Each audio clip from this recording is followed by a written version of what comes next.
பொங்கலுக்கு செங்கரும்பு பூவான பூங்கரும்பு சங்கரையா தின்னாதின்னு சொன்னாங்க. சங்கரையா தின்னிருக்கா நியாயமில்ல, அடி சித்தகத்தி பூவிழியே நம்பவில்லை.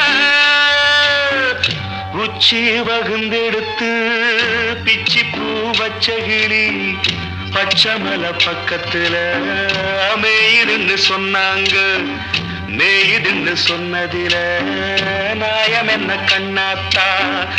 உச்சி வகுந்தெடுத்து பிச்சி பூ வச்ச கிளி பச்சமல பக்கத்துல மேயுதுன்னு சொன்னாங்க.